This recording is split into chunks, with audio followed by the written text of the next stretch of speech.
Hey guys, welcome to the Balbit Show. I'm Meghna, And I'm Upamanyu. and we've got a great show planned for you. We're going to talk about how cats are getting trafficked. That's what our headline topic is. But these are not about the domestic cats, it's about wild cats and how they're being poached and trafficked in silence. We're also going to be talking about how in Myanmar's limestone hills, people and bats are often too close for comfort. What else do we have on the roster? Oops? Right. The trend of positive and heartwarming stories from the indigenous communities of Latin America continues. We have a few stories around that. There's also another story around the plight of the indigenous community and if them being affected by floods. But mostly positive stories from that side, as we have talked about in the last episodes as well. And along with that, there is another study um, which says the toxic technological waste is ending up in the endangered dolphins. So we'll cover that story too. Along with that, we, as usual, will have like smaller updates, species discoveries, and other smaller stories as well.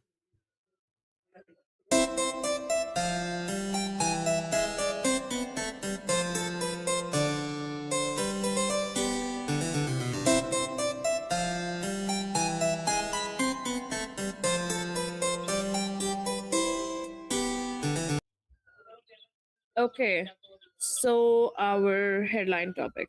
It's an article from Monga Bay. It says big cats get the press, but small wild cats are being poached and trafficked in silence. Um, it goes on to read a recent study reveals a significant, previously undocumented trade in small and medium sized wildcats in Colombia between 2015 to 2021. Over 700 cats, including ocelots, oncillas, jaguarandis, and margays, were seized or surrendered to authorities, mostly found alive and likely destined for the exotic pet trade. While large cat poaching has been monitored, this research highlights a substantial demand for smaller felines. The finding, published in Biological Conservation, suggests this isn't opportunistic activity but a considerable established market. Researchers also noted confiscations of skin, teeth, and other body parts. Experts believe the actual trade volume is likely even higher, raising concerns for these often threatened and endangered species. The surge coincides with increased jaguar poaching in Latin America. Um, this is one of those classic cases of when some of these cats come into the limelight, like the tiger in India, or the lions in Masai Mara, or the cheetahs. Then we rush to protect them, but then the other not so well known cats, they go under the rug and then they're trafficked and poached. And how many people would actually know about ocelots or jaguarandis or marques or oncillas? Like these are probably species that most people haven't heard of, so how are they going to like want to protect such species? Mm. I think this is also the like very common example of megafauna being highlighted in the media and megafauna being very um, you know all the protection money, all the conservation money going towards the megafauna, but smaller I mean small cats are still considered in some ways megafauna, but maybe smaller things like insects or maybe reptiles and other things like that, those don't receive as much conservation money. But in this case, ocelots and I didn't even know about. I'll be completely honest. Jaguarandis, I haven't heard about Jaguarandis Really? before. Oh I my haven't. god. I actually use it a lot to confuse people when we play these guessing games or things like that. There's like a connect game where you start with like one letter and you have to get people. So when people guessed Jaguar, I kept going, and then they were like, "Wait, I have zero idea what Jaguar," and then a U comes after that. So yeah. But on Um, Oncilla is new for me. I heard about an Oncilla first time. yes. Margays. there is another very small cat species called the rusty spotted cat, um, which is the smallest cat in the world.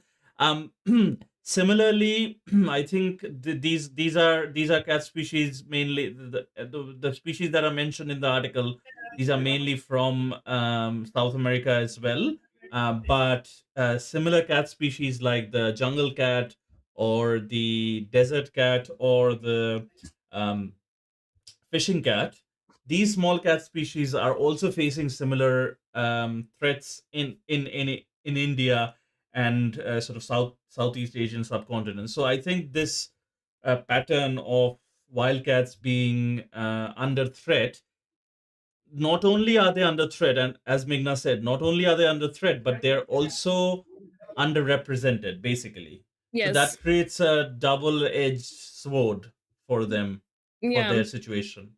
And for probably to make it more relatable to people, like you know how football, or let's say cricket, like in some countries, gets all the media attention, but like other games, like let's say hockey or table tennis or badminton or other kind of sports, they don't get as much attention. It's the same way with the cats. Like, so the tigers and the Mm, lions are up here, and then the ocelots and jaguarandis are like, oh, who are they? Why do we care? I'm going to just do a quick screen share so that I can show you the article and the pictures. This is just a picture of a wildcat, but this is an ocelot. And there's mm, a very heartwarming documentary also that's been made on a rescued ocelot. Let me try to find out the name, and then we can probably put it up in the pinned comments. mm, So this is an ocelot, and this is another photo. It's from a camera trap of an ocelot. This is ocelot skin. So like you can see that these are the traffic parts. So they've kept a photo of an ocelot, and then this is the skin that has been kept there, which has been trafficked. Um, and this is a clouded leopard. So even clouded leopards are targeted for their skin and other parts. These are different from the snow leopards and the normal leopards. They have different patterns, and they're smaller. Like, they're way smaller than the other mm. leopards. But these are also, I think, primarily found in Latin America. And yeah, and then this is a Clouded leopards, I think clouded leopards are through Southeast Asia as well, sort of the South Asian subcontinent. But the other two are definitely Latin America. Yeah, yeah, and this is Americas. Yeah. Americas. This is a captive fishing cat. This is found all across Asia, and this is saying that small wild cats are openly sold in markets in Karachi. So I mean, this kept in a cage is a wild cat that is being sold as a pet. Mm, Yeah, and it's not just these cats. So there are, it says leopard cats, palace cats, all of these, and palace cats are really rare. Like, mm, they're all these wild cats. They're not meant to be tamed. They're not meant to be kept in your home. Like, the domestic cats are called domestic cats because they've been domesticated over centuries. Thousands of years, and they coexist with humans now. But the wild cats are meant to be in the wild. Their hunting instincts, their everything is still really wild. mm. I think there was a period where we talked about um, pet trade in a couple of episodes.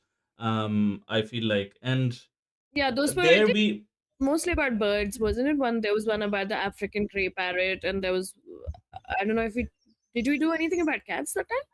no, not cats, but I'm saying in those episodes we obviously asked this question of the audience and of ourselves as well, that what is our fascination with keeping wild animals as pets, because I am imagining that these cats being trafficked is for them being kept as pets, right? Yeah, yeah. Mostly pets, but then some of them can be poached for their skin and their Mm, claws or other kind of things. And I think they're made into small drugs or whatever it is. Like, it's one of those trophy things that people like to have. Uh, mm, but I'll just also just continue with showing one, two more pictures in the article. mm, These are flat-headed cats that were found in Thailand, but with the discovery or the rediscovery. it's come with a warning that they could be targeted by poachers because of their uniqueness. So if you see, they actually look like a mix of a cat and a mouse, Mm. don't they? Like it's it like they, a they cat. do. It's so small. Yeah, it's small and it's gray except for its face, like, and that the Uh-huh. flattish, yeah, looks quite different. But yeah, probably because it's unique, then people would want it, like, like, oh yeah, I want this unique cat in my house. So that was the last picture of the story. But it talks about how these small cats are so vulnerable and they really need our help, and this awareness that these small cats are just as important for the environment as the big cats. Because both of them are predatory in nature. The small cats would hunt for other animals and create an ecosystem balance, while the big cats would hunt in different places. And the sad part is that in this article, it also talks about jaguars, which are being poached illegally. And jaguars are big cats, but there's not enough Mm. protection being, given to a jaguar as opposed to a leopard or a cheetah or a lion. Mm. And I think it's very good that these bigger cats and obviously charismatic cats receive that kind of attention that is required, because obviously the apex predators of a ecosystem is very important. And also, if someone can pull some species can pull that kind of money and investment, that's overall great for the ecosystem and conservation projects and things like that. But I think, remember how we talked about that hippo? What was that hippo's name? The Mujang, mujang. Mudeng. Yeah. So them being an ambassador for conservation and raising money and things like that. I think that criteria or that sort of mindset should apply to any kind of conservation, where one species is receiving too much attention, but the other species aren't. And then the funding money that comes in, those funding money must be, dissipated in a way and sort of disseminated in a way that it can help these projects as well. Because I have a very, um, not close, but I have close friend, who is associated with the fishing cat project for the last many years. She has done research on the fishing cat in the wetlands of eastern India, and she always keeps saying about the lack of funding that's there. Whereas a tiger project, or the Project Tiger, famous Project Tiger, which famously achieved, you know overachieved its goals by bringing back all the tigers, sort of bringing back a large quantity of tigers, that receives a lot of um, funding and international attention and things like that. Whereas these cats are equally important to the ecosystem, to the river ecosystem, to freshwater ecosystem, as tigers are to the evergreen forest ecosystem, or the high mountain ecosystem for the snow leopard is. So I think that that message, or that perspective should be very apparent to the decision makers, who are you know Yeah, I think the problem here is, oops, is virality. So whatever is viral mm, will work. Okay, so like, have you seen those videos of Punch the monkey that's been doing the rounds recently? I haven't. So so Punch is this monkey which was rejected by its mother, and then Uh-huh. it was in the Ichikawa Zoo, in one of the zoos in Japan, and Mm-hmm. it wasn't taken in by the other monkeys, and it was being bullied, and it was holding onto this one orangutan stuffed toy and carrying it and sleeping on it everywhere. So people got like really emotionally, like moved by how Punch was like, very dependent on the plushie. And then Punch became like Mm. a internet sensation with like more, like, I don't know, so many reels, everything on it. And then like companies started sending Punch more plushies, like instead of trying to like make the living conditions better, because it's like a, four-walled concrete zoo, making the conditions better and maybe like separating different monkeys and everything. No, like it became a viral internet sensation, and it was all about the plushie that he was holding. Now they're even selling those plushies that the monkey is holding. So it's all what gets viral. So like, because because Mm. punch got viral. Like now, if someday like an ocelot gets viral or a jaguar andi gets viral, then probably we know that people would be more inclined to save these species. So it is all about being viral now. Like people don't really care unless it's in the news and it's present, and you really are talking about it. Everything is so fast. Um, the travel, the information travels so fast, and everything is about the instant gratification. We have taken that to the next level, the instant gratification, which can be good in some cases. Obviously, the things that do go viral, they have this high chance of receiving overwhelming amount of funding or money or things like that. But unfortunately, for the smaller wildcats, I think it's Yeah, very difficult to survive the storm, and it will become increasingly difficult to sort of survive this sort of pressure. This is not to say, not to undermine the work of numerous scientists and conservationists that are very dedicated to all these different cat species. Every cat species will have NGO dedicated to them, or several NGOs that are working at the grassroots level to solve these problems. but they don't get enough funding to actually, They like, don't get yeah. enough funding. Also, I also the I government. remembered Yeah, I mean, I, yeah, yeah.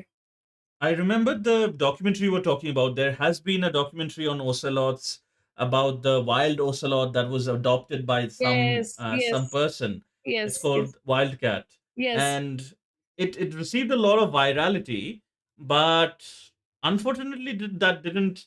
I don't know. It didn't That did not translate. translate into, yeah. Why? I don't know. Maybe the government plays a role here as well. I strongly believe that. That That's that is true. I mean, for poaching and anti-poaching practices, like for all the strict monitoring and anti-poaching, it's the government than the NGOs, because the NGOs can't be in the wild spaces. They're mostly towards rehabilitating and a little bit of protecting, but it is the government that puts the last foot down. So be it the big jaguars or the smaller ocelots or jaguarandis or the marqués, we need to like get people to be more aware and then put pressure on the government, so then they will start monitoring these species, and then hopefully that is what will help with the protection and survival for these little cats. yes. Um, Here's to hoping that. And I think everything comes down, especially in a democratic country, everything generally comes down to the people and what they are passionate about and what issues are they raising. And of course, there are people who are really passionate about these kinds of stuff, including people like us, or people like you that are listening to us. But it needs to be, far and wide to have that impact with the government, because obviously the government has 10,000 different things that is being thrown at them constantly. And I feel like if it's and the more the merrier, basically. Yeah. Yeah. So let's just hope that there is enough awareness, there is more funding, and there's more rerouted funding to the small cats, so that we save the big cats, but we also save the small cats, because all of them are important to the environment. Yeah. True. um this as I said in the intro, there is a set of different stories that have come through from Latin America as well. So we talked about this small cat trafficking problem. Now let's talk about some of the positive things that is happening. And we have been seeing more and more indigenous community involvement in these crucial issues. The sacred land or their ancestral land, uh, banding together to protect them. We did a story like that before. They protected some 1 million hectares of Amazon rainforest.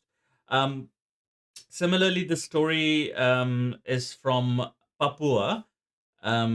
Indigenous. This is again from Mongabe, and this is headlined: indigenous communities oppose Papua forest rezoning for palm oil. Again, palm oil, these are the keywords that you guys probably will hear in every other episode, because these are the buzzwords in the conservation, in terms of like what's causing the rapid downfall of the ecosystem. So palm oil is something that is hugely, like, the raw product is grown hugely in the Southeast Asian countries a lot, and Indonesia is one of them.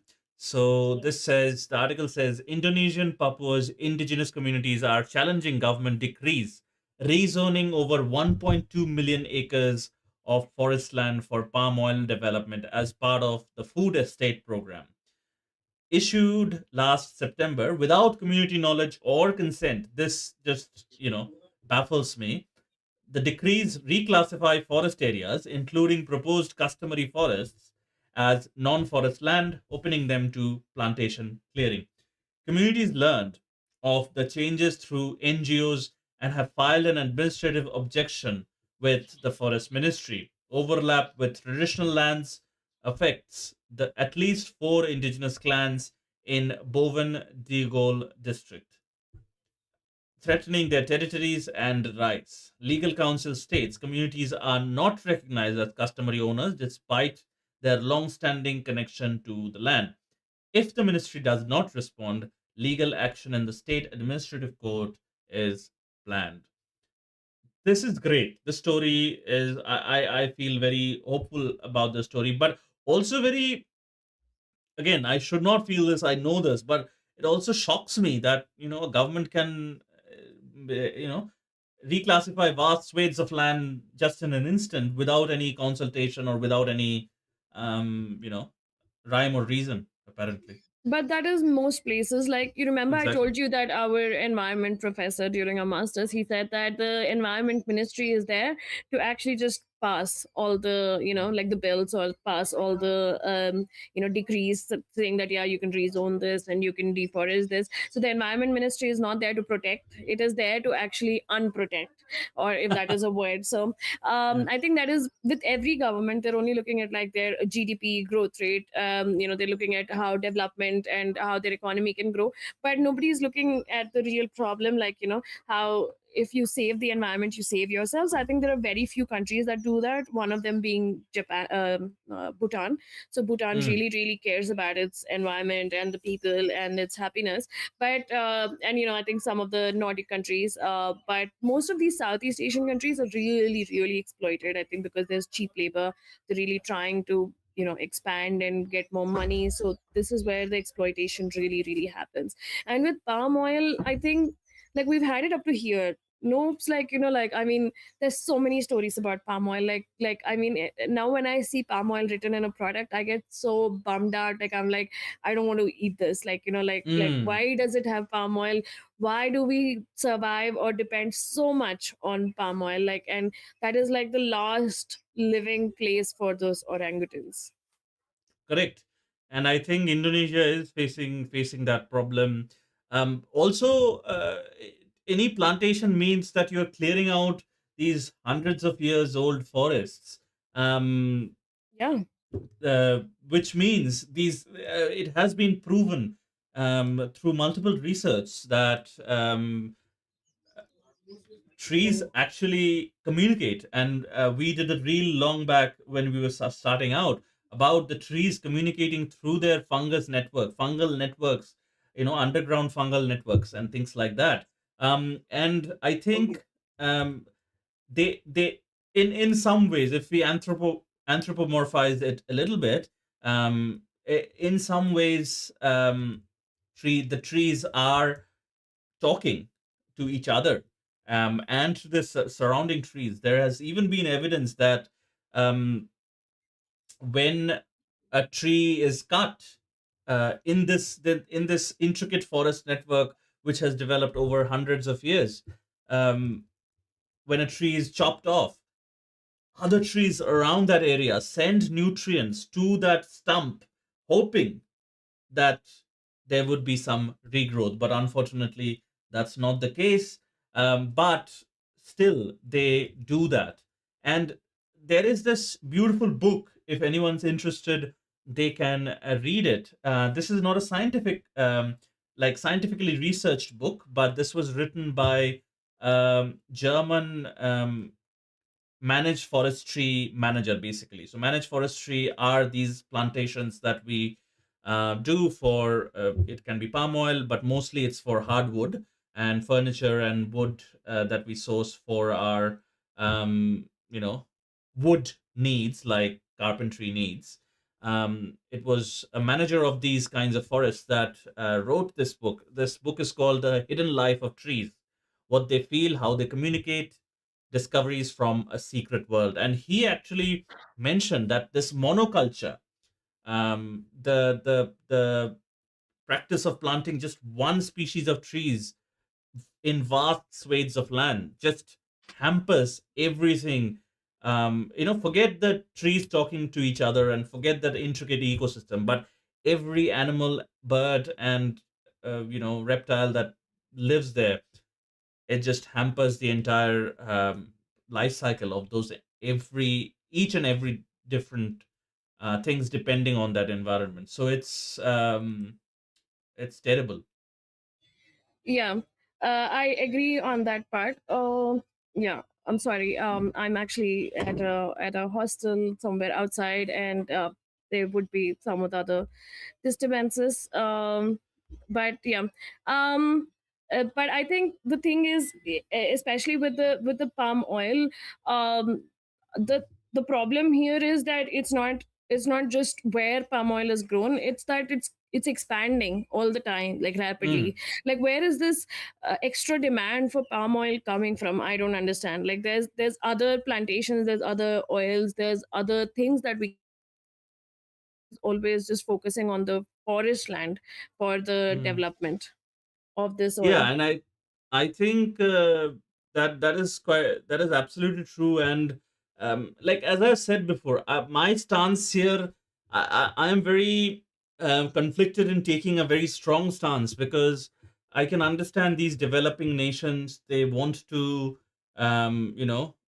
prosper economically by increasing their GDP, or so on and so forth. So I can understand that bit, that that prosperity and economic growth and economic place in that table is very important to these countries, as it should be. But I believe there is this fine balance that has to be achieved in order to make sure that this place is, at least, even if we don't care about our future generations, which a lot of people don't, choosing not to bring kids and things like that. No, um or they choose to bring kids because they like kids, but they don't care about what environment their kids are growing up in. Like, they'll Correct, they'll still be correct. that capitalistic, and they'll still have the same consumerism mindset, and they will still want everything. But they do not realize that from the generations ongoing to our generation, the kind of burden is just going to keep increasing on the future generations. I mean, just look at this article. It says 1.2 million acres of forest land is Hmm. being raised at. And I don't think people realize, it's that same thing, right? It's like they say that if trees gave out Wi-Fi, then we would be planting them everywhere. Too bad they just give us the oxygen that we breathe. So Correct. we actually make it a point that, like till we don't have that last tree left, we will keep cutting them down. Yeah, and I think that's what the I mean the developed and the richer nations want. I was seeing this small video clip on somewhere the other day. I should have saved it, but I didn't save it. But it was by this a very veteran uh, conservation worker from India, and she was saying that the richer countries and the richer people, they what their attitude is, that we won't stop polluting, but we will just transfer all the polluting things out of our countries, and in places where there is like the economically backtrodden places and economically developing places, we'll just transfer all that responsibility and everything. So they won't stop traveling in their private jets, but they want the carbon credits to make them feel good about themselves, to make them, you know, sort of balance off the carbon footprint, the humongous carbon footprint that they're generating. And I have no reservations about calling these kinds of people um, climate criminals. Yeah, I mean, even the ones that are the government in Indonesia, that has actually, it's really strange though. Oops, right? Like Indonesia actually stopped a couple of Ford, I think, logging projects a few Correct? months back, and then now it's actually giving these zoning permissions, these deforestation permissions. So I don't know, like I think it's like a seesaw. So hopefully the Hmm. indigenous communities here can fight back, and their forest is saved and the wildlife is saved there. But this, we can only hope that the government listens. At least it's good that there is administrative and legal measures that the indigenous communities can resort to. Yeah, absolutely. I think these kinds of stories will keep on coming to us, but on the positive side, as Begla said, it's great to hear that there is a structured action, legal action that is being taken by the indigenous communities there, and the people close to grassroots is very aware of the situation at hand. Um, I think that's all we had to say about that particular story. Yeah, I think we'll move on to a similar story because we're covering all the indigenous stories. This is from Amazon. So Amazon river folk warn blasting rocks uh, for shipping route will kill fisheries. Brazil plans to blast the Pedral do Lourenço or Cow. I'm sorry if I got the pronunciation wrong. A unique 43-kilometer rocky stretch of the Tocantins River to create a shipping route for soy, minerals, and cattle exports. Local fishers fear the detonations, likened to destroying an underwater Galápagos, will devastate rare species breeding grounds. Critically, the government hasn't recognized these communities as traditional peoples, denying them Mm. crucial protections and ignoring their generations long cultural and economic ties to the river. Leaders like Ronaldo Massina argue this misclassification, grouping river folk with urban population, erases their distinct knowledge and way of life. The project prioritizes corporate profits, threatening the livelihoods and cultural survival of thousands. A federal judge visited the area in September, but the outcome remains uncertain. Very similar to the previous story, just that this is happening in Brazil, this is happening on a river, but this is not in the forest. But it's again indigenous people fighting for their rights, talking about the river, talking and wanting to protect the river. So it's very similar, but it's just nice to know that people are like standing up and talking out. Hopefully this judge makes a good decision, but we'll have to wait and see. Yeah. And I think when we were discussing this story, Oops, um, I think I can't hear you. Are you muted? when we were discussing this story, we talked about um, the role of judiciary, the role of the role of uh, governments, or the judiciary of the land. We talk about government a lot as if it's an entity of its own, but judiciary is a wing of the government, of the peoples in a democratic nation, and judiciary is one of the strongest pillars of, or should be one of the strongest pillars of a democratic nation.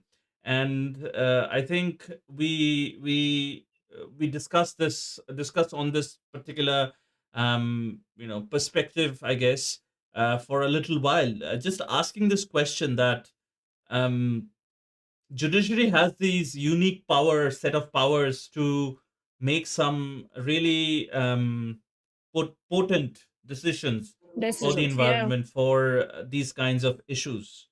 And yeah, I feel like But those powers of the judiciary, they should exercise those powers and take those decisions that not only affects the ecosystem, but also the indigenous peoples and their rights. yeah, I think the problem here is that one, obviously the judiciary can protect. Two, that there is no proper classification. Like indigenous people aren't seen separately. Their rights are not properly defined, and they're the ones that are already or always Mm, exploited. mm. So yeah, it's a little hard when we think about it that way. That uh, that indigenous people don't get the same amount of privilege that, let's say, a person with a lot of money does. They don't get the same voices. So here, like, there's just like, the entire river basin is going to be blasted. That's going to kill their entire survival. Yeah, yeah. I think that's the plight that these indigenous communities all around face. I think the recognition of indigenous peoples and their rights, they they have been long been neglected, especially during the rise of imperialism and colonialism in the 19, 17th, 18th, 19th centuries. The huge rise of colonial powers from centered across Europe, and I think those the remnants or the leftovers of those wounds are still present in the form of indigenous communities and indigenous peoples not having land rights, or you know being exploited at the hands of the more powerful and things like that. So I feel like the federal judge here has the power and the means And the moral to, obligation, like, and the moral obligation, for yeah. for certain. Yes, that's a very good point. I think moral obligation too, to make sure these kinds of issues are dealt with swiftly, and set an example. How the law mostly works on precedences, and what has happened before and things like that. Um yeah set a precedent, basically. Yep. So we are hoping that the indigenous communities in Indonesia and Amazon get their relief, and their areas are protected. It's easier said than done, but hopefully the administrative and the government side and the judges, they're fair to these indigenous people. But we can only hope against hope. Mm. Mm. There is the third story that we talked about, relating to indigenous communities, again coming from Latin America. This is from Mongabe again. It's headlined Indigenous Ikoots community prepares to relocate as the Pacific floods their town. Mexico's Pacific coast is experiencing severe coastal erosion, threatening the indigenous Ikoots community of, I can't pronounce this, Kautemok, uh, Kautemok, maybe, I, I don't know. Um, since 1967, the ocean has eroded an average of 8.4 meters of coastline annually, displacing residents and damaging infrastructure. The community of 9,000 people faces 900. increasing, sorry, 900 people faces increasing flooding as home and streets are swallowed by the sea. The locals reporting a loss of approximately 1 kilometer of land since mid 20th century. Despite voting to relocate in May 2025, the process is stalled due to bureaucratic hurdles and a lack of financial resources for many residents to move independently. This leaves the community vulnerable as the sea continues to encroach upon their land and livelihoods. I feel like this article talks about this situation, which is, it is a human interest story, but it talks about the situation in terms of like, this is nature causing the problem, but it is not. It is us who have caused the problem, and that's why nature is behaving or responding in a certain way. it is us that have triggered the glaciers to melt and the sea levels to rise. And this plight will be faced by a lot of coastal communities by the end of Yeah, this decade. they do say that climate refugees will probably like outdo war refugees, like at the in probably another 50 years there'll be more climate refugees because more because the sea level is rising. And obviously Mm. people who don't stay next to the sea or don't stay in these low lying areas, they don't realize what the rising sea level actually means for these places. So here, like, I mean, the ocean has eroded an average of 8.4 meters of coastline annually. And it says that, like, the locals have reported a loss of 1 kilometer of land. So that's a huge amount of land. um and this is going to be a problem going forward. But even here the indigenous people are like kind of stuck in a bureaucratic hurdle. They don't have financial resources, they're not able to move out. So it's like the same story as the past, but here this is not something where where like the government is causing uh, the blockade. Here, the government is causing a blockade in a different way. They're not displacing them efficiently, but like they're not causing the deforestation or the blasting of rocks. Here, the ocean is taking over, or the nature is reclaiming what probably was its before. Yeah, true. And like, funnily enough, the country I am based in right now, this is projected to the entire country is projected to go underwater by like 2060 or 80 or something like that. So, New um, Zealand is not that like that low lying. I mean, I would say like Maldives and all the island I mean, nations, they still would it's an be. island, and it is projected to go underwater at some point in like I think 2060 or 80 or something like that. But you have a lot of mountains in New Zealand, Mountains, right? but people don't live on mountains, right? People live True, on the land. but eventually they would have to probably shift there, right? But with like other countries, like let's say Maldives or Mauritius or even Tonga, where we've gone, it's just flat. Or Like, even Mumbai, like our financial capital of India. Like, yeah, yeah. Mauritius is also not a good idea. There are hills there. So probably Maldives or Tonga and all those, island countries which are just flat. Like, those are the Mhm. countries that are going to, and I think they're already saying like in places like Kiribati and all, like the sea levels have risen so much, it is causing a problem. So climate refugees of all these island nations, they're all at equal risk. And the indigenous people need to start preparing, the governments need to start preparing, and there has to be like more effective I don't know, like I don't know what you can actually do, like other than relocating. I don't know what is the Yeah, we solution. have the dominoes have started falling. There's no way to make the dominoes unfall, but we can be make sure or try to make sure that more dominoes don't fall. Um, One of the Yeah. major things we could do is stop eating, or not stop eating, but like consume less cows. They're farting a lot and they're causing a lot of climate pollution. Um, in and general in general I think we need to be more aware of what we eat, how much we eat, and where it is being sourced from. We also need to be very sure of how our lifestyle is and the kind of carbon footprint that we are bringing onto the planet. Especially if you're someone who believes in having kids, you have to leave something for the future generation.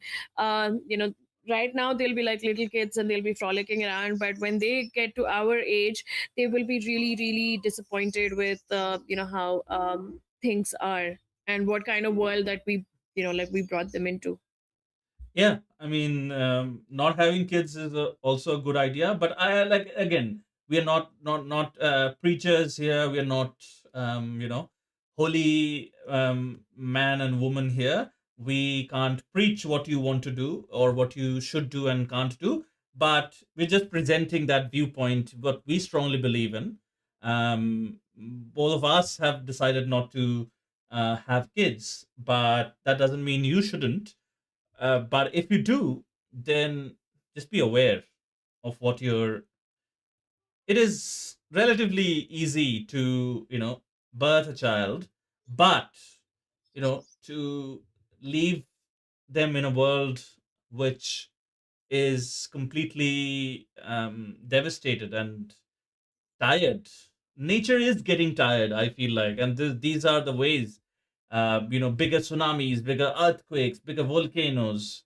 These are the way that nature will respond to And all the show its, atrocities. yeah, and show its anger that, I'm really angry, what are you doing to me? Correct. Mother Nature So is angry.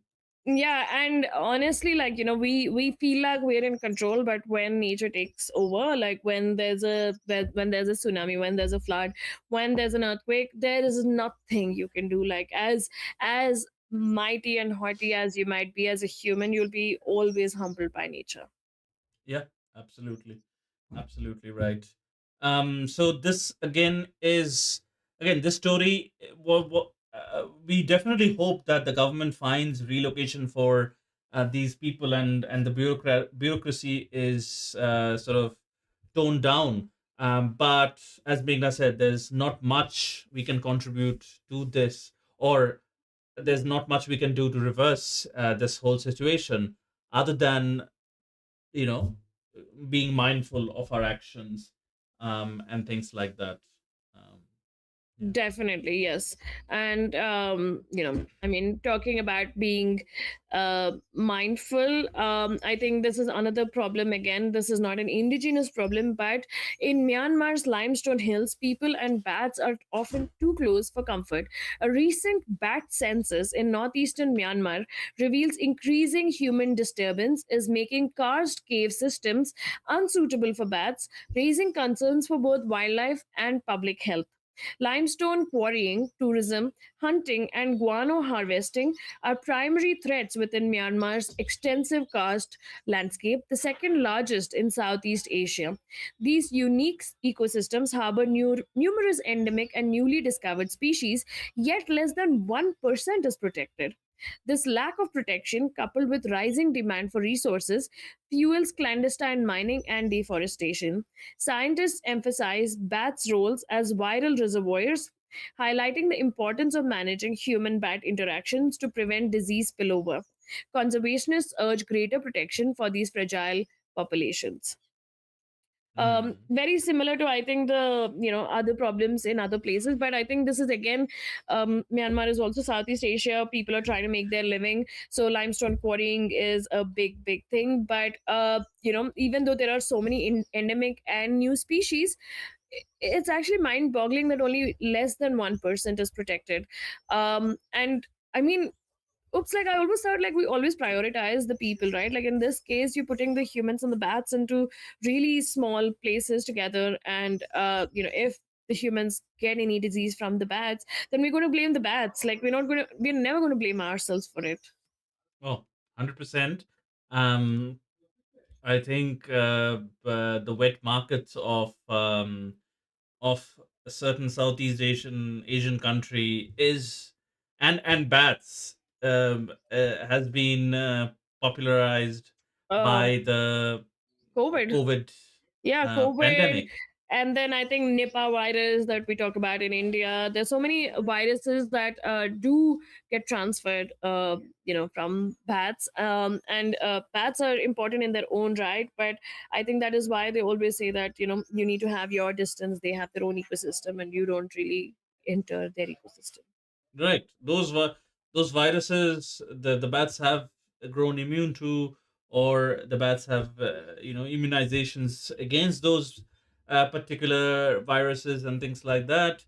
But obviously, we humans don't, and this is a big concern when interacting with any species. I think even when research is carried out with chimpanzees, this is a big concern that you wear masks and you do not transfer any sort of blood to them, or and there aren't any open wounds and things like that, because obviously they have resistance to some things that we don't, and we have resistance to some things that they don't. So I think this human animal contact is, as Meghna was saying, it's maintaining. your distance with the animals. That's very important too, because we have separated ourselves so much from nature, right? Yeah, that is true. And the thing is, like, one, these landscapes are really unique, these karst cave landscape. Second, like, the bat droppings are actually used as fertilizer. So guano that Mm, they've talked about harvesting, the guano comes from bats. So if you really need the bats, I don't understand why you're that close to them, why you're cutting down their habitat and then expecting to still reap the benefits that you would get. mm. And I'm just going to do like a quick share so that you can see the bats in the ecosystem that is there. So this is like the cave system. It's beautiful, and you can see all the bats at the top of that cave system. So this is how the cave system um, lives. And bats are from 5 evolutionary lineages. um, Yeah, bats are from 5 evolutionary lineages, um, and they're living in these roosts. Roosts. This is the limestone landscape as well that is shown Mm, in Myanmar. mm, And again, more bats, all the bats that are there. Bats obviously are seed dispersers and pollinators.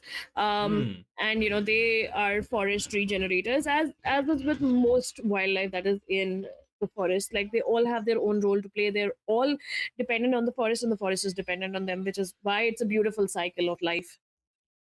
And like one has to understand, like this is just a good opportunity to go through that side of things as well. Like um, the way evolution works is very simple. If there is a niche that is unfulfilled, and if there is a niche that there is a space for a new species to emerge, that's when new species emerges. It's not random. We choose to make a liger out of a lion and tiger, and that becomes a new species. It's not like that. Or we choose to modify some genes of a gray wolf and call it a dire wolf. It's not like that. Or we modify a few genes of an African elephant and call it a mammoth. It's not like that. It develops because there is a niche, because there is a opportunity for another species to fill that niche. And bats, as being like, it is a mammal. It's a fox looking thing that can fly. So what was the need for that? There was a need for that. There was a need for those kinds of pollinators. The whole process, if you look at it, is beautiful. Yeah. There's a sword-billed hummingbird which capitalizes on a specific flower, which the pollen and the nectar is so deep inside that it needs a long bill, a sword-like bill, to reach that nectar and sort of the pollen source. So, which means that that niche they have developed into a new species, and that means for the hummingbird that they are the only ones that can capitalize on that flowers, and for the flowers it means that those hummingbirds are the only ones that can pollinate them. So Yeah. this is how evolution works. It's not random. Every animal, every plant, every insect has a place in the ecosystem. Now what we have done is we have tried to separate ourselves from that for our own good. At times we didn't want to be in that rat race of survival of fittest. um, is the reason why we are doing this show. We can be so calm, not worried about a lion attacking us from behind or something like that. But imagine us doing this show from a cave or something like that. But um, we have decoupled ourselves from that natural process and the natural rat race. But I don't know whether Meghna believes it's not a good thing. She would have liked to be in the African savannah. But yeah. Yeah, I think it's going to be really hard to actually film this from a cave. I would love to. I mean, if we could actually do this episode from different places, it would actually be really really cool. But it's already hard with us just trying to go out of the city and try to even like do these episodes from other places. But the, you know what, how Oops told about the hummingbird, that's how nature works. So everything evolved over time, and it evolved perfectly. Like, it's like a jigsaw puzzle that fits. So, like, you go into Hmm. the forest, and you have some trees that are shorter, some are longer. There are some different leaves, there are some animals, and they all have their own role to play. So, with this story, basically the bats are really important, and the bats in those limestone caves are important. And even if we need limestone, there needs to be probably a limit on where that limestone can be quarried from. It can't come at the expense of the bats. It can't come at the expense of the humans that have to interact or be in close connection or close space with the bats. So there has to be some kind of lines drawn. And also, if this is a unique ecosystem, it needs to be protected. Like, when will we start understanding that we need to start protecting? Hmm. I think that that balance of economic growth and I guess the need to protect Mother Nature needs to go hand in hand. And I think as as much as it is as much as it might seem like a detractor for developing nations saying, "Oh, they did it 50 years back, so why shouldn't we? Why don't we have the right?" Which is a valid argument. I will give them, but this is as I've been I keep on saying that this is also an opportunity, and this has been showed by a lot of developing countries that this is also an opportunity for them to show the world that how it can be done. Bhutan is a great example. They don't care about what you know uh, China is doing or America is doing or India is doing or the Europe is doing. They care about their nature. They care about the happiness. It is one of the happiest countries in the world, right?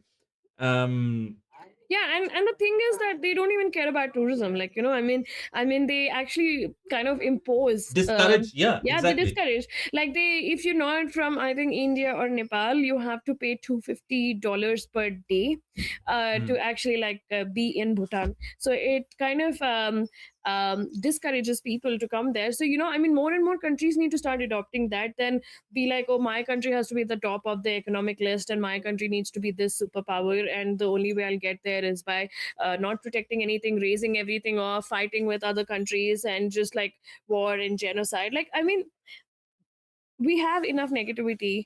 We need to start getting more positive, and if we do not, then our race will not be able to survive. I mean, David Attenborough gave it till 2100 tops, and that's how it is. So that's like 70, 75 years away from now. Yeah.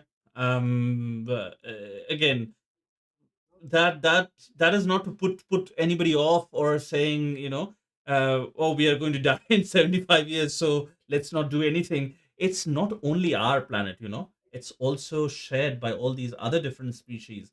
And if we didn't make that decision to decouple ourselves from nature, if we didn't make that decision to distance ourselves from Mother Nature, and we were part of that process, all these questions wouldn't have come about, and we could have gone about living our lives. Every animal has impact, has a carbon footprint in its own way, but it's taken into account by the natural ecosystems and things like that. Because we decoupled and we skyrocketed, that's why we have to talk about these things. That's why with great power, famously, this was said by Spider-Man, with great power comes great responsibility. So we have given us that power, given ourselves that power. So now we must start taking responsibility. True. So hopefully, yes, we take that responsibility. Hopefully, in Myanmar, more areas are covered. It's always hope for us. We keep using this word because there's nothing else we can do than try to create awareness, get people to start talking, get people to start bonding, and then, like, because the only power we have is our voice. So collective voices really make a difference. So hopefully, the bats can be saved, the ecosystem can be saved, and the humans can be saved. True. Here's to hoping that we'll keep a track of this story, these kinds of stories as well, and post an update if there is any. Talking of toxic things, about there's another story from this comes from the Guardian. It says toxic waste from screens end up in endangered dolphins, study finds. A new study reveals toxic chemicals from electronic waste are contaminating endangered dolphins and porpoises in South China Sea. Researchers detected significant levels of gene altering liquid crystal monomers, LCMs, found in TV, computer, and smartphone screens in Indo Pacific humpback dolphins and finless porpoises. These stable synthetic chemicals don't easily degrade in the environment, accumulating in the food chain. The pollutants were found in the animals' brains and bodies, and also detected in their prey, raising concerns about potential human exposure via seafood. Analyzing samples over 14 years, the City University of Hong Kong team highlighted the health risks posed by LCMs to both marine life and people. E waste. What a fun topic. Yeah. Um, And the thing is, I don't think people realize that when they, when they dispose of their old TV or their computer or the smartphone, where it yeah. ends up. Where does it go? Yeah. Yeah, and the and the weird thing is, it says it's accumulating in the food chain. So now, there are concerns about potential human exposure via seafood, which means Mm, they're not only talking about the dolphins. Yes, dolphins are actually eaten in places, especially like Japan and other places. Very, very shocking for me, that the whole Taiji and the Cove, the documentaries that were made, like they actually eat the dolphins. But also, if it's found in the dolphins, that means the everything that the dolphin was consuming also consumed those LCM. So mm, all the fish in the ocean. and fish we do consume. Dolphins are actually consumed in quite a few different places in the world. Not maybe the endangered species, but they are consumed a lot of different places. Also, there is the hunt, uh, the cutting of dolphins. What is it called? The trap, the The cutting you of know dolphins. the killing of dolphins in that island. Yeah, the Taiji in Japan, right? The No, no, no. Cove. The other one, the sport that you have to Oh, annually the grinder trap. grind, No, the grind the trap. grind. I think the grind is not just dolphins. It's a lot of pilot whales there. Yeah, I mean, similar, ocean mammals. Oh, Um, similar.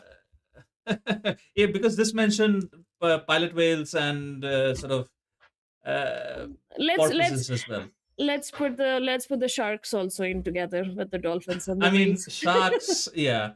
Whatever we eat, if that is eating, because fishes we do eat for sure, and not only in specific countries, but a lot of all countries almost. And if the dolphins are, and then dolphins love the fishes we love, so that means there's a high chance these monomers. And the thing about these chemicals is that all of these chemicals that we have invented and devised are very difficult to degrade, very difficult to break down. I Yeah. mean, this is a monomer in itself, so breaking down a monomer is very, very difficult. So it can't be broken down by natural processes, and everybody is using, computers, smartphones, screens, and things like that. I think here a lot of the blame should also go to the manufacturers of these things, because there's a huge uh, debate or a huge revolt around this whole idea of right to repair. Um, Yeah. in our childhood, everything used to be able to be repaired. And Right even if now, it couldn't, you could just hit your TV like twice and it yeah, started working. We yeah, would hit our exactly, remotes, we would hit our TVs. yeah, Yeah, that's yeah. where our violence And comes from. if the antennas didn't work, we just repositioned the antennas or went on the roof and repositioned something, and it would start working again. And like again, funny anecdotes aside, everything was very much repairable. As in, you took it to a repair person and they would repair it, and And that culture of it repairing was is is dying, but it was also very durable, wasn't it? Oops. Everything from exactly. that time was durable. Oh, 100%. And also, I think, like, obviously the companies figured out that if we make things durable, then nobody will buy our there'll be no repeat customers. So let's not make it durable, and let's not make it repairable. And let's in tell doing them that, let's tell them that once this update comes, like your computer or your phone or whatever will get slower, so you need mm, to start updating. When we were little, I think just having a phone was a luxury, and if you had one, it really like just went on for years. And even if you like that phone fell, it never broke, like nothing happened. It was just yeah, you could everything was so literally durable. pick mangoes with the Nokia phones that we had Yeah. as children. But I think that is a process that a lot of companies are waking up to this fact, but the damage is mostly done. Like, we can prevent further dominoes from falling, but the dominoes have already started falling. But um don't you think, Oops, that the government is also equally responsible, because there needs to be better disposal measures? Because if they're allowed to just dump this waste into the ocean, there has to be some way that some stoppage needs to be done, that you cannot dispose of. So all this electronics and the durability aside, electronics and even like renewable energy, everything that we're talking about, it comes down to disposal, like because all of these have toxic chemicals. What is the most effective way? So I honestly think, like, till we cannot find ways to dispose these off properly, we should actually stop, like, or put a penalty on these companies that find a way to dispose, like find inventions or find like ways yeah, to dispose. Till that time, you incentivize yeah. incentivize the research that goes into it. I think all of these things are very difficult to dispose, and even if the government devises a plan, I think there it's very difficult to devise a plan, because all of these things are very, very difficult to dispose of, as you said as well. And it's Yeah, whatever way we choose. Like, why plastic is so difficult to recycle? Because these are made of polymers, and once it forms a shape, it's very difficult to return it back to the original, mers or monomers that made up that polymer. It's very difficult to return it back to the original shape, and that's why shape, or the original form, not shape but form. And that's why recycling plastic is a myth. Like, plastic, 90% of the plastic does not get recycled. It just gets compacted into these boxes and gets thrown into the ocean. Now, those boxes might survive for 20 years, 30 years, for 40 years, 50 years, whatever. But soon it will start disintegrating, and all the plastic will start releasing into the ocean. So all of these chemicals and harmful chemicals that are used in our day-to-day products and day-to-day lives is very difficult to degrade and break down. And if it's not the ocean, it will be the sky, or the atmosphere, and or the land, or something. It will go back into nature and pollute nature in some shape or form. So I feel like that culture of use and throw, um it change, yeah. needs to stop. Yeah, but I think that's really difficult now, because the products that are made in a way that they're not meant to be durable. One, probably we hold the companies accountable, but two, we need to find better disposal measures. Hmm. Right now we see them in the dolphins. Tomorrow, when we see them in us, and then it starts causing any problems, then probably we start doing something. Or maybe even then we don't do anything about it. I We just live Yeah, our as lives. long as the It's not rich killing us. is unaffected, or it's not killing us in you know huge numbers, then Yeah, if it's a slow poison, then it's people you're don't sort care. of, yeah, Yeah. Yeah. you're immune to it. Yeah, it's like the air pollution. Like, people have lung problems and they have other Yeah. diseases, but they're like, hey, I'm still living, okay? Like, I have a life. So, we don't need to bother. It's the Yeah, same you, with you you these, sprinkle some water on the sensors. You and we'll sprinkle be some. all good. And Will we'll be be all all good. good. Yeah, It's it's the like an same. ostrich, right? If Yeah. something chases an ostrich, it puts its head into the sand, because it can't see anything. That means nobody can see it. But Yeah. that's not how the world works. But that's how the world is trying to work right now. Like, with the entire amount of consumerism that is there, like, people like at this point of time, people also have to be aware of how much usage that they bring to the table with each product.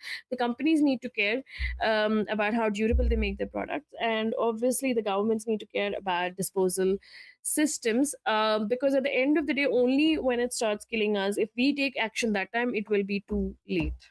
It will be too late. It will be too late. And I think right now there has the studies that have been done on this plastic pollution in humans. I'm sure all of us have microplastics in some shape or form inside us, but fortunately, it's not affecting us in a large scale yet. But it's only time before it just start doing that. Um, Yeah. so again, don't eat dolphins. If you are eating dolphins, stop eating dolphins. That's the first thing. But also, I think, as Meghna said, be mindful.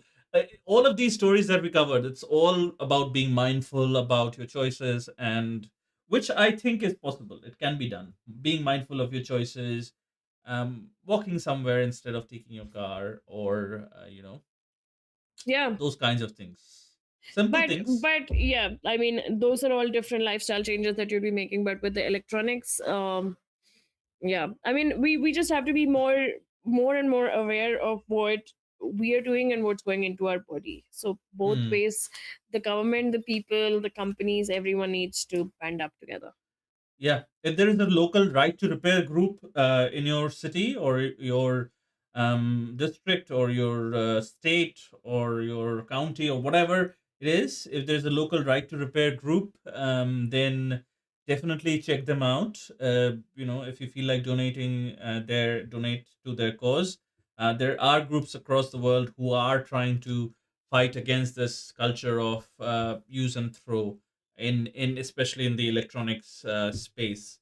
So yeah, join them if you can, and that advocate against those companies who are trying to make technology just a commodity largely. We can do better. I do believe that we can do better. um Yeah. but that's all we had to say about that. Yep, I think we can actually move on to some species discovery. Cool. So yeah. um oh, actually, we have a lot of short stories as well. Yeah. Yeah, I think uh, I am actually going to first do this.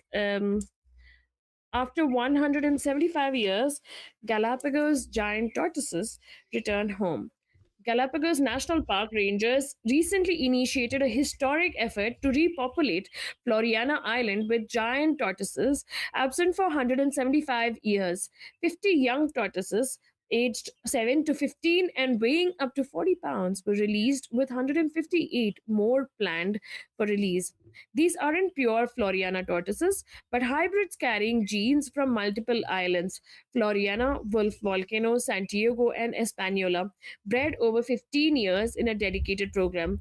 The project aims to restore the island's ecosystem, as tortoises are crucial seed dispersers. While the released tortoises are hybrids due to the extinction of the original Floriana species, scientists hope they will contribute to the recovery of a tortoise population on the island.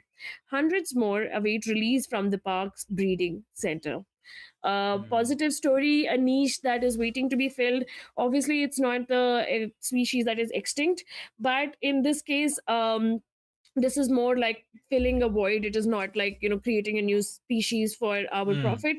It is a species to bring back the or save the environment of these islands. So this is really nice, and the fact that they're going to bring in more tortoises, and the fact that they're aware that they're not the actual, like the original Floriana species, the effort can be commended.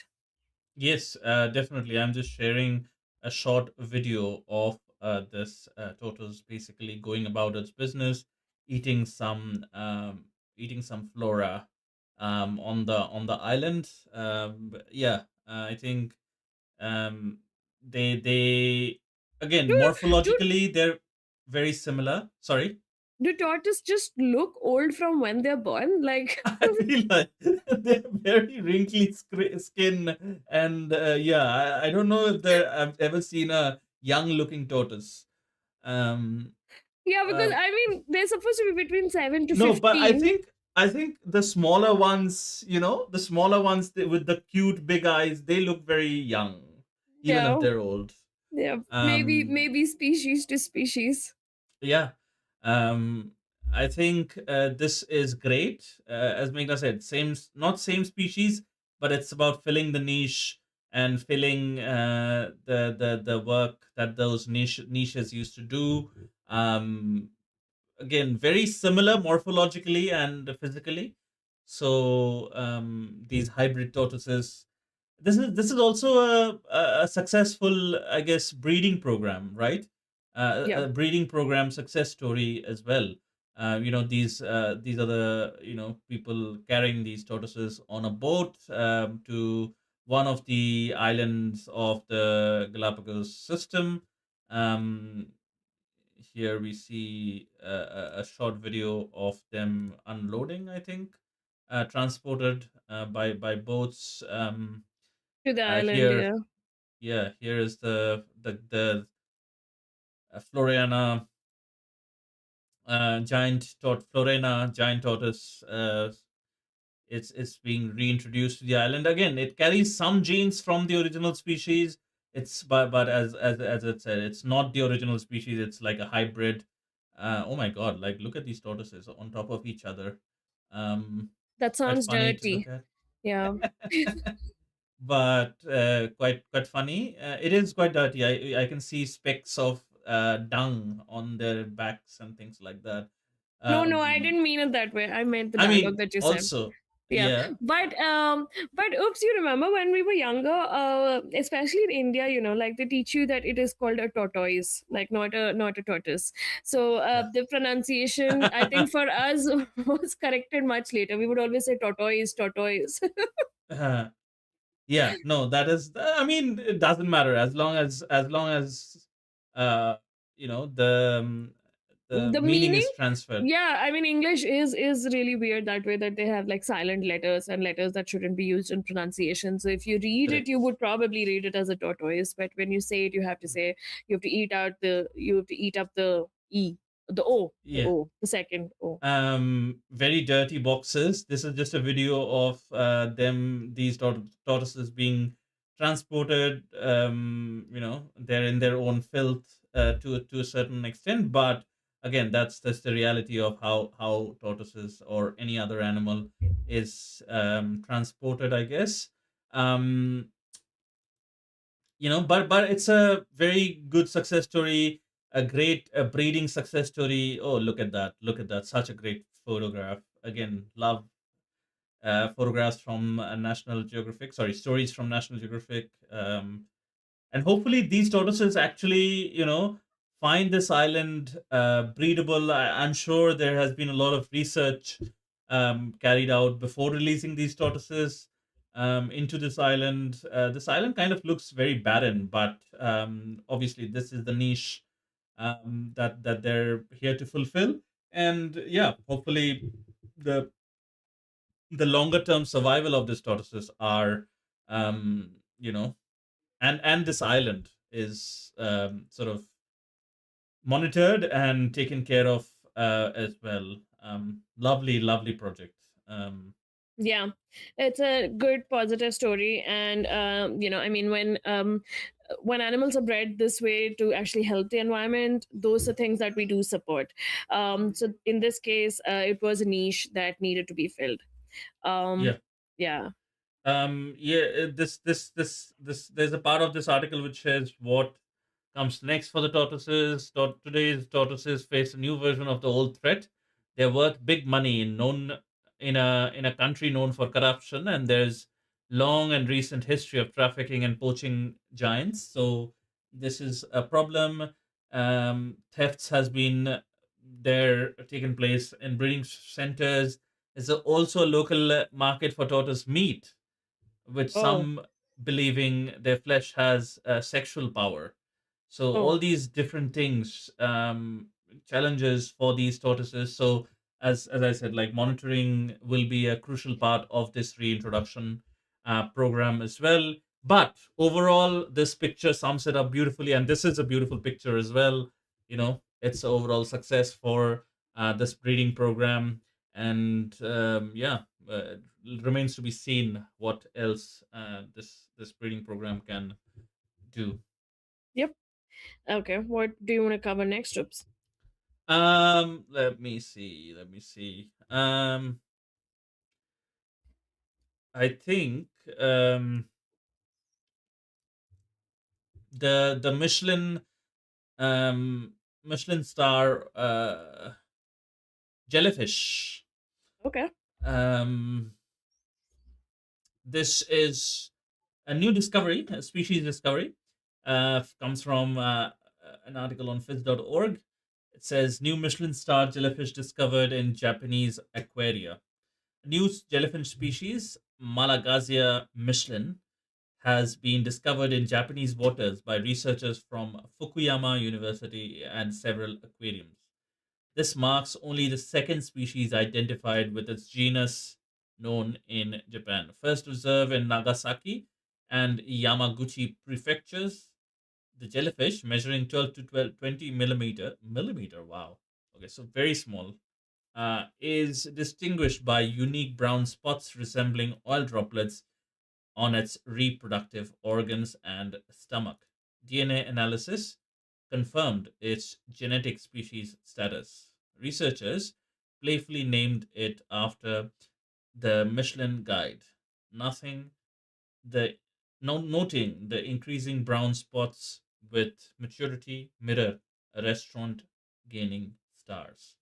It's also nicknamed Ama no Gawa Korage, Milky Way jellyfish, due to its resemblance to a starry galaxy. The complete life cycle has been observed in captivity, and I am just sharing the photo of the jellyfish. I'll just double check if it's the correct photograph. Uh, oh, actually, for some reason, this taking a lot of time to open on my system. I don't know why. Um, Meghna, are you back? OBS में connect नहीं कर पा रही.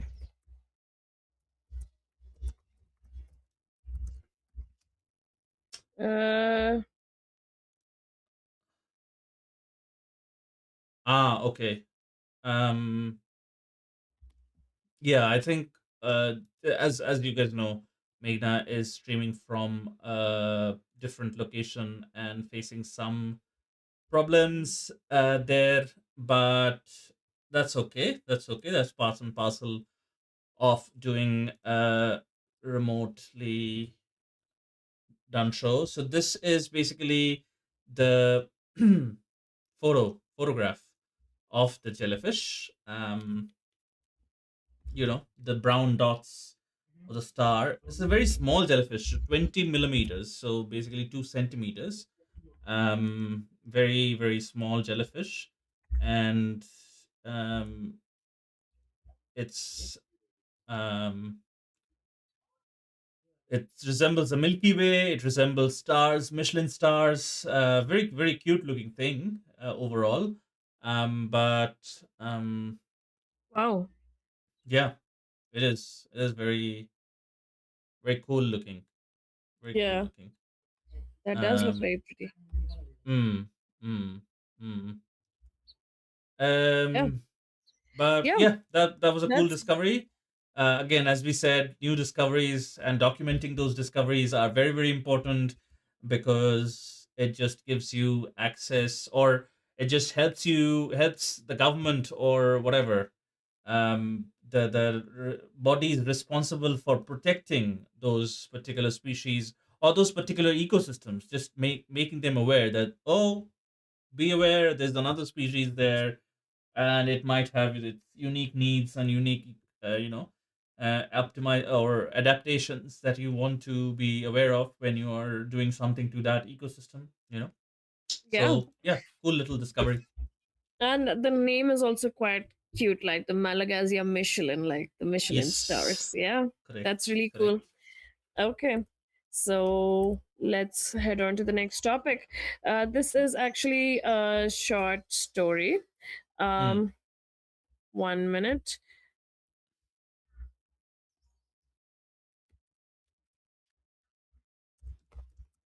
So it's a story about cockfighting, and the story is from Peru. Um, One second. Yeah. So it says, why is cockfighting a risk to Peru's rarest fish? A new film reveals a surprising link between Peru's cockfighting tradition and the critically endangered large toothed sawfish. Despite being believed extinct in Peruvian waters, sawfish rostral teeth are illegally carved into spurs for the sport. Though increasingly discouraged, demand persists due to economic hardship and cultural significance. The film follows individuals impacted by this conflict: a fisherman who caught a sawfish, a scientist attempting to save one, a biologist tracking the species' decline, and a cockfighting leader advocating for change. It highlights the complex challenges for conservation, balancing cultural practices with the survival of a vulnerable marine species and the illegal wildlife trade. um I don't know why cockfighting is culturally significant. Like I've never understood.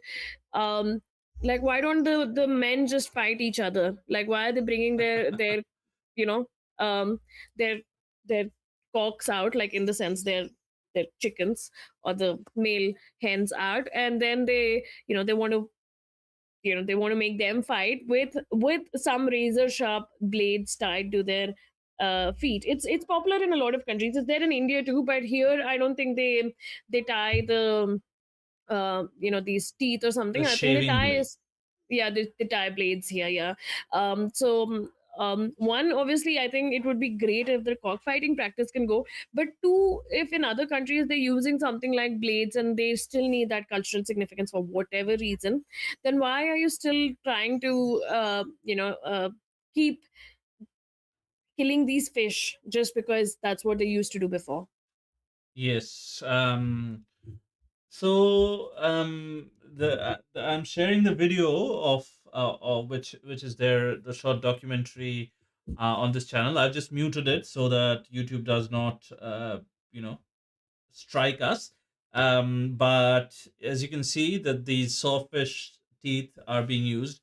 There is actually, Meghna, a very deep-rooted and an ancient reason for why you would want to initiate these cockfights. It's because to check the genetic diversity and the genetic superiority of a particular species of fowl compared to all other species. That's why bullfighting is done in Spain, or the jallikattu is done in certain parts of a bullfighting or a bull showcase is done in certain parts of India as well. It is because you want to check the genetic prowess of certain species and which species you want to sire the next generations in. So Okay. that's the historical and ancient background of Yeah, and it cockfighting. must have, But but now it's not relevant, right? There must be other methods of trying to find that out. There must be better ways than, like, I mean, that's the rostrum of the sawfish that's coming on the on the video. mm, So that is what is cut, and the little teeth that you're seeing, that's what is being used basically. And mm, sawfish are called sawfish, as you saw. They could just cut a fish into two because the mm, it actually works like a saw. So these yeah, are very critical for their environment and the environment that they thrive in. So they're killing the sawfish, and they're killing the cocks. And I mean, overall, I don't know how it benefits anyone, because oops, even if it was to for the genetic differentiation earlier, now it's just a pleasure sport. It's not really, it doesn't have the same cultural significance. None of these festivals have cultural significance anymore. yeah, no, agreed. I was just giving the historical background of that. I think it's relevant to an extent, but using sawfish teeth, look at this, so many of them, and it's like properly made into a, there's a knob, there's a metallic thing, it's made for that, just attach it to the fowl's leg, and Uh, then yeah, you yeah. you go for it. Sawfish sight, oh my god, people are marking on Google Maps, there's a sighting there, go and fish there. Oh my god, did you see that? Yeah. I mean, and look at the size of that sawfish. It's Yeah. actually it's actually nice that there's a film and a documentary, because videos really create that impact that talking doesn't, like Mm. videos and photos have that impact, and Look at documentaries it. are Only a the very rostrum is very kept, and everything yeah. else is thrown out. People. Yeah, and the Yeah. rostrum itself is like I think 1.5 feet. Like that's Yeah. what it looked like, 1.5 to 2 feet. Like it was a really long rostrum. Yeah. So one, I don't see the point of killing the sawfish just for this. Two, great. Oh my god, it's Oh, $250 for one spur. wow. And wow, look at that. Wait, what is it? What is it even being used for other than the cockfighting? Like, why is I it two don't hundred think and fifty anything US else. dollars? I don't think But it's it's being being used for anything else. But it's being sold in US dollars. So I mean, why is it priced in US dollars? I mean, that's the international currency of trade. So I don't know. Maybe some other countries are uh, using these things too. But like, oh my god, it is a lot of money. So I can understand the fishermen wanting to kill more and more sawfish. Look at them. Look at them. Wow. Okay. Look at the blades attached. Wow. Yeah, it's quite it's a really nicely made documentary, and Yeah. this is actually like really nice to know that there are yeah, and I just did a search. It says that sawfish spurs or their rostral teeth are expensive primarily because they're derived from a critically endangered species, so making them Hmm. rare, while demand remains high for their cultural and traditional uses. Oh, so and $250 is on the black market. So Wow. that's yeah. I mean, I mean, obviously yeah, these things and are all generally, yeah. I yeah, mean, and it why not? also says Why that can't they use blades, man? I don't know. But use blades. I mean, cockfighting, fight. Those things. Yeah, cockfighting is fine. We have already made hens and chickens into a commodity. They suffer much more worse circumstances in their coops and for the meat and things like that. Cockfighting, fine. But why do you have to use sawfish fish no, teeth? it's not fine. Just because they're tortured in their coops and everything doesn't mean that we do not condemn other practices. Cultural significance at one point of time is different. Right now, those cultural significance is not the same. It's the same like the grind in Faroe Islands that we talk about. That it was culturally significant at one point of time because people actually probably hunted and ate those whales or dolphins. But right now, it makes no sense in the 20th century, 21st century that we're sitting in. Similarly, Hmm. these kind of practices need to go out of the window. One, and if the practices go out of the window, like automatically the demand for these sawfish teeth will also go out of the window. And sawfish are there are 5 species of sawfish. All of them are endangered or critically endangered, and they disappeared from over 55 countries and are only found in a few strongholds such as northern Australia and Florida. So they're just disappearing really quickly only because of people fishing them, hunting them, using them for their culture, other causes. So, I mean, we're putting a fish and its ecosystem and everything surrounding it at risk just because we want those little spurs so that our cocks can fight. Hmm. It's not done. Yeah. Again, like as Meghna said, we are not supporting the usage of animals for any of these kinds of you know sport. We are not supporting. We are not condoning that kind of behavior. But you know, using No, we are so condoning that behavior. no, we are okay. Condone means something else. You should look it up. But uh, we are we are you know not condoning that sort of behavior, but um, it's using sawfish rostrum for um, this, that is taking it way too far as well. Um, Okay. But yeah, Yes, I understand. that's what we had to say about that story of cockfighting. Beautifully made documentary. Go have a look at it. Just search for cockfighting in Peru on Google or something like that, Or and we could you'll just put get. the link up. We Yeah, can we put the will link we up will in. put the link up in the pinned comment. Yeah. Yeah, yeah. Okay. Which one do you want to What do are we next? covering next? Yeah, I did the cockfighting one. Oh, did you? Oh, right. Sorry, sorry. Um. mm, mm, mm, mm, mm.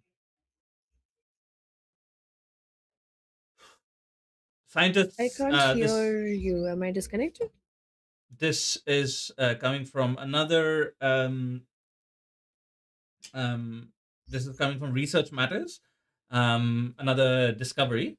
Scientists in Cochin, India, have identified a new species of snapping shrimp, also known as the pistol shrimps, Alpheus madhusudani, in the Cochin's estuaries mangrove waters. The discovery, made by researchers from CUSAT and CSIR NIO, is the first formal depiction of this shrimp type from Kerala. Known as a pistol shrimp, these crustaceans use specialized claws to create sonic booms for hunting and communication. The species is named in honor of marine biologist Dr. B. Madhusudana Kurup for his contributions to Keralam's marine biodiversity. Oh Initially yeah, founded yeah. They've changed the name. Initially found in 2007 during fishery sampling, years of study, including DNA barcoding, confirmed this novelty. A. madhusudanai is visually distinct with olive green bodies, blue tipped claws, and peach colored fingertips. It differs from Alpheus rapax, with wider claw and longer front leg segment. I'm also trying to share the image of this Madhusudanai pistol shrimp.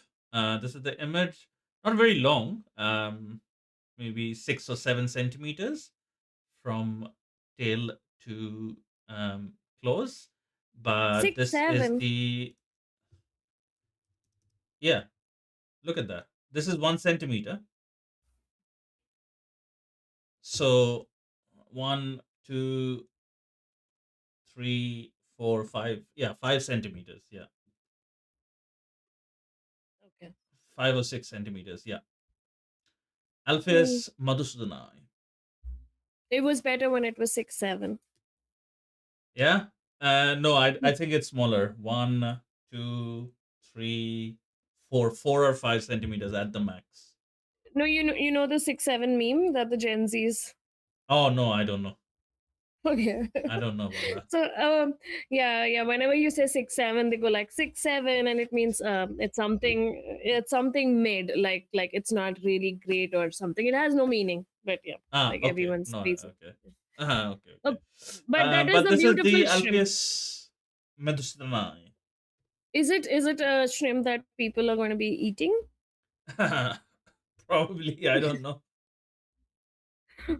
Um, but this is from the named after Dr. B. Madhusudana Kurup, prominent figure in Indian marine biology. Again, as I said, like very important to have these species documented, so that when planning for that ecosystem and changing that ecosystem or impacting that ecosystem in certain ways, you know what lives there, uh, so you can make some informed decisions. Not that we do most of the time, but one can hope. A science communicator can hope. Yeah. Okay. Cool. So uh, we'll do.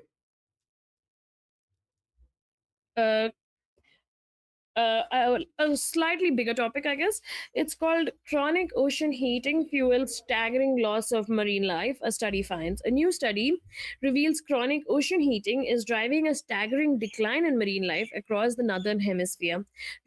Researchers analyzing 33 populations from 1993 to 2021 found fish biomass decreased by 7.2%, with each zero point 0.1 degree Celsius of warming per decade.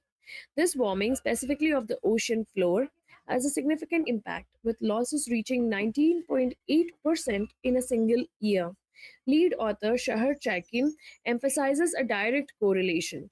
Faster seabed warming equates to faster fish loss.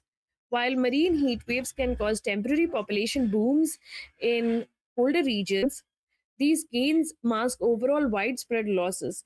Fish in colder waters temporarily benefit but cannot offset the larger, uh, long term damage caused by consistent warming. The research highlights the urgent need to address climate breakdown.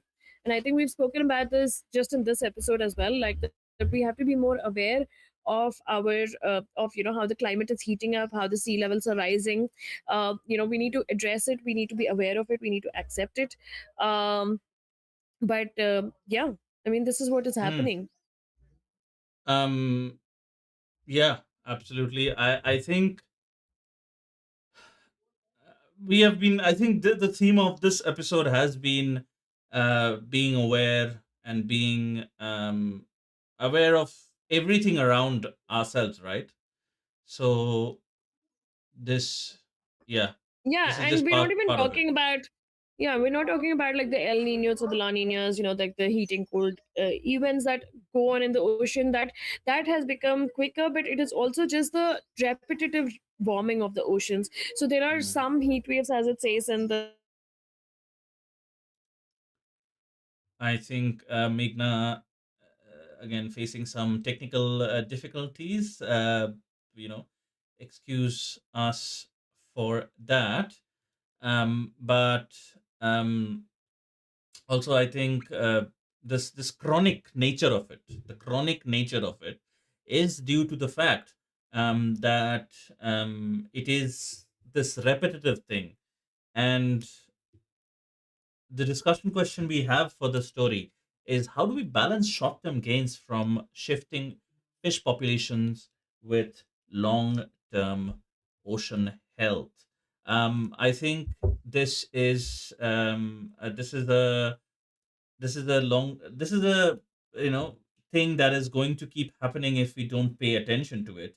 And this this this story is just the beginning. Like, ocean warming and ocean heating is being is a constant thing that is going on.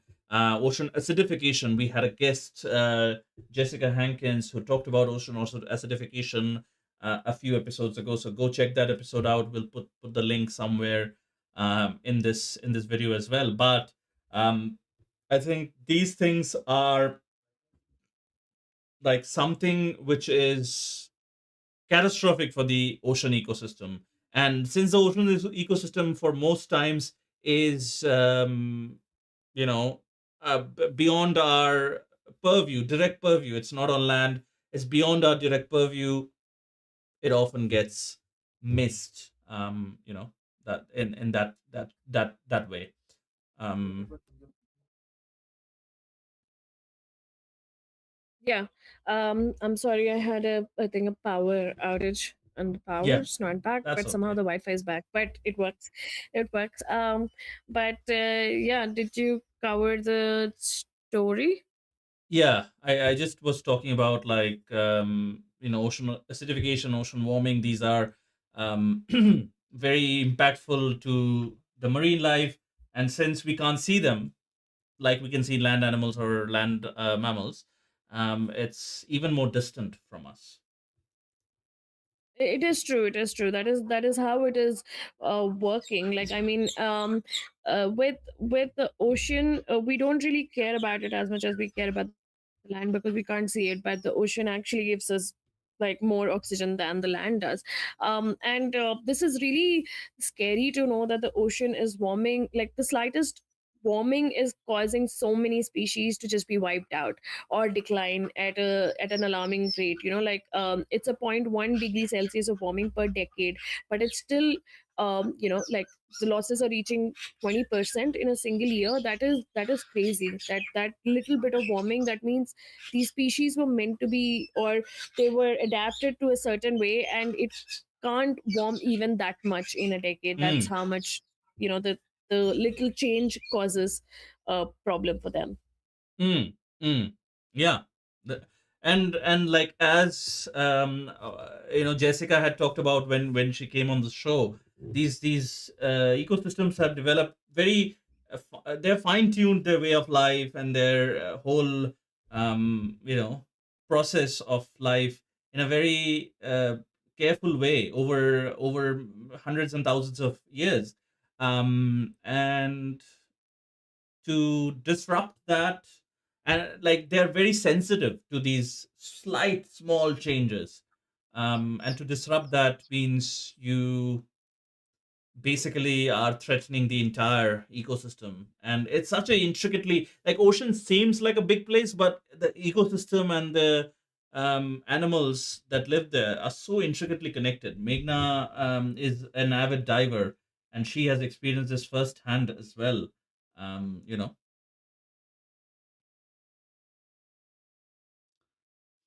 I think, yeah, Meghna is facing her set of problems, technological problems there. But yeah, as I was saying, like, it is very a sensitive ecosystem, the one that needs careful consideration before we try and you know impede that sort of progress and that sort of I guess that sort of uh, what's the word? I'm looking for the word, but yeah, that sort of balance and ecosystem balance that these animals have enjoyed for such a long time. Um, let's see. I think that's where we will end this story, and then let's see if I can cover another story. And by the time Meghna rejoins, um, this is a story from Mongabe again, and this story comes from Botswana. Um, the story is headlined Botswana shows how smarter cattle herding can save lions, reopen ancient wildlife pathways. The story reads: Northern Botswana's lion population is rebounding, increasing by 50% in 4 years, thanks to restoration of traditional herding practices. Previously, cattle predation led to retaliatory lion poisonings, decimating the population. Over half were killed in the northern Okavango Delta in 2013 alone. Initiatives like collaring, tracking, and establishing a wildlife friendly beef market have dramatically reduced cattle losses and increased cub survival rates. Restoring traditional herding also aids in restoring migration routes for species like wildebeest and zebra. This success story, spearheaded by Claws Conservancy, CLAWS, offer a model for mitigating human wildlife conflict across southern Africa, where lion numbers have drastically declined continent wide. And this, as a discussion question for us, which says: Can establishing traditional practices offer a scalable solution to human wildlife conflict globally? What do you think about that, Meghna? Meghna, are you back? Yes. Okay. So I think the light went, the light came back. What, I don't know. But yeah. Wait, so we're doing the lion story? Yes, I think I finished up on the heat wave one. And if you want to say something else about it, you can. No, no, But no, no, no. No, no, I need to just once quickly go over the line story. You keep talking, I'll just go over it So once. yeah, so I think the answer to that question, the question we asked here is: can restoring traditional practices offer a scalable solution to human wildlife conflict globally? And I think the answer to that is yes. And we have covered stories from indigenous communities, from ranging from South America to you know uh, yes, from South America and to Asia to other places as well. And I think we have done this in a few other episodes as well. I think indigenous people and traditional the people who are living by traditional values, or the traditional sort of system of living, the way of living, are very aware of, are, let's put it this way, are more like 10 times more aware of their surroundings and mindful of the ecosystem compared to us urban dwellers. So that practice of bringing back the traditional way of life, not particularly everything, all the negative things that come with it, but all the positive things, can be a very good idea. What do you think, Migna? Yeah, I just had a question. What is wildlife friendly beef though? Um, no idea. That is a good question. Wildlife friendly beef. Maybe I don't know. I'll make a quick search for it. Yeah, But because it yeah, says sounds that, interesting. like collaring or tracking. This is the Botswana story, right? That we're doing. Yeah, Botswana story. Yeah. Yeah, it does say that collaring or tracking the lions. That I understand because you can monitor if the lions are approaching or not. But then, what is this wildlife friendly beef that has reduced the cattle losses and increased the lion survival rates? Yeah, that is a very good question. Also, it's Um, nice that people are going back to their traditional herding methods because they're very different and they're nomadic and there are different routes for it. And it's aiding in restoring these migratory routes for other species as well. This is a really really nice story that people had problems with the lions. They would poison the lions, and now they're actually wanting to protect the lions. So that's a heartwarming story. It's always a heartwarming story when any species is protected, when any species is restored, when any species jumps back to good numbers. And all so thanks to, I think, clause conservancy. Yeah. Yeah, this is the Cornell. This is the definition from the Cornell Atkinson Center for Sustainability. So, wildlife friendly beef. Vast fences in southern Africa currently separate cattle from wildlife that can carry foot and mouth disease, impeding key species migration routes. A new approach to keeping beef virus free for international sale that does not completely depend on fences could open global markets for farmers living with wildlife, enhance livelihood opportunities from both agriculture and sustainable ecotourism. Working with partners in Botswana, this team will pilot test guidelines for biosafety in beef production that rely on practical risk mitigation steps instead of habitat disrupting fences.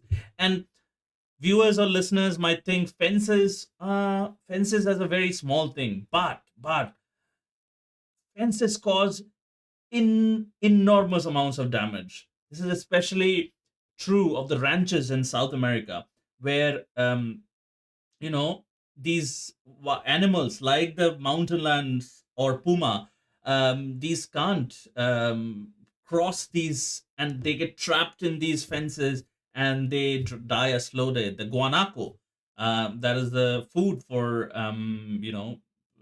the mountain lions, the pumas. They have the migration routes through these ranches, and all these ranches have these barbed wire fences, and that means these animals get trapped and die a slow and painful death. So there you go. That's wildlife friendly beef. So the wildlife friendly beef is the one that's not grown in the fenced areas. Correct. Correct. But how Does is not it rely grown on then? fences.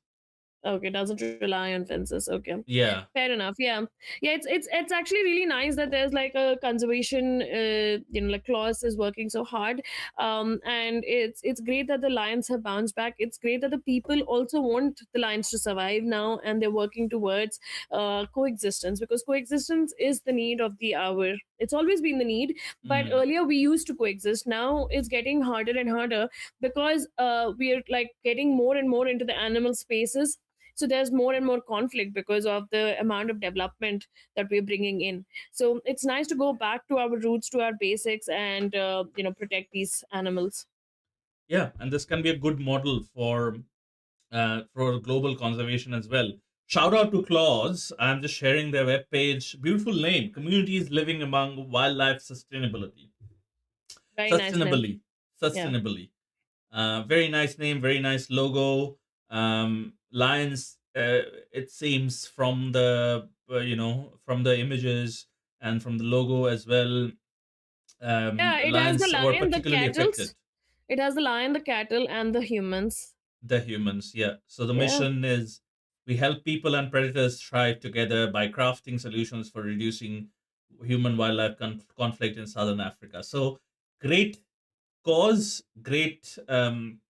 Obviously, cattle herding and animal husbandry is important, but so is land conservation and protecting those ecosystem and protecting the apex predators. So shout out to Claus, and it's a great initiative overall. I feel like. Yeah, I mean, I always admire when like when you have these kind of what would you call it, a NGO? Is it an NGO or a It agency? must be like a Yeah, yeah. yeah, but that they have these innovative methods. They know how to bring back, like you can actually see in this story that they were successful, and like the lions Mm, population has grown, and the people don't have the same hate, like, so something as simple as collaring, something as simple as introducing this beef, and then getting people to coexist with the lions. It's a big deal. So it's actually a really positive story, and it's great that we're going to be ending the episode on such a positive note. Oh, 100%. That's why sort of I wanted to choose this story as well. And like traditional practices oftentimes are much better and more efficient than the modern, more brutal practices as well.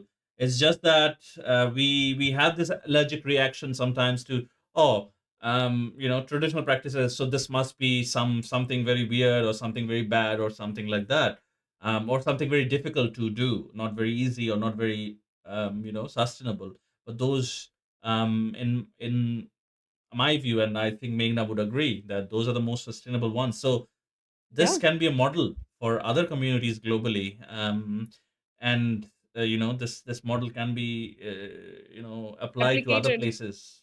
Yeah, Yeah, yeah, totally. which is living with this predator conflict.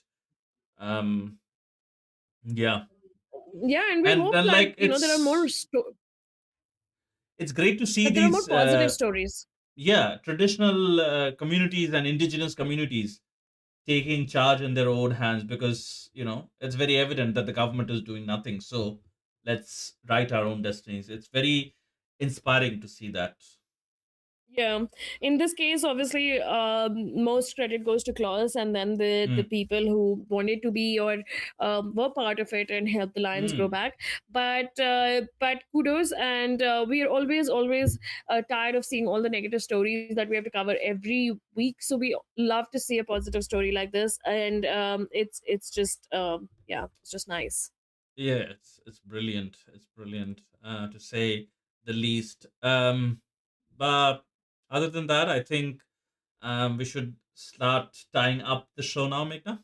Yep. Okay.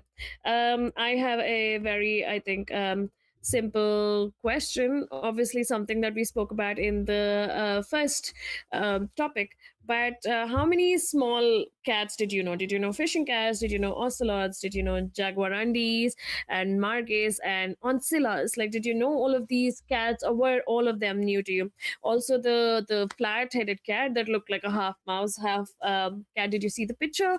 Did it amuse you as much as it amused us? And if you do not know about all these animals, then today that's your homework. Like, go read up about all these small cats, and then if you know about these small cats, you would want to protect these tiny tiny cats. Right. That's a very potent and a very good message to take away. As always, this we can only spread this message so far as you guys can spread it amongst your friend groups and family groups and things like that. So do subscribe to the channel. Tell your friends and family to subscribe to our channel. We're on all the major social media platforms, so do follow us there.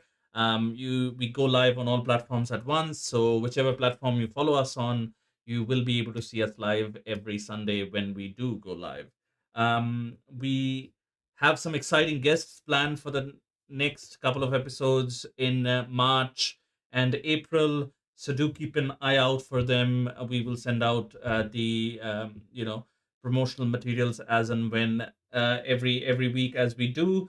But if you're and if you're listening to recorded version of this podcast on your favorite podcasting app, do consider leaving us a rating and share this podcast with someone who might share your views in conservation, climate change, and wildlife. Are there other areas that we talked about? Or they might not share your views and they're just open to another viewpoint. Share it with them. That will help us spread this message far and wide. But other than that, that's it for today, and we will see you next Sunday. Same time, same channel. Have a good one, guys. Bye bye.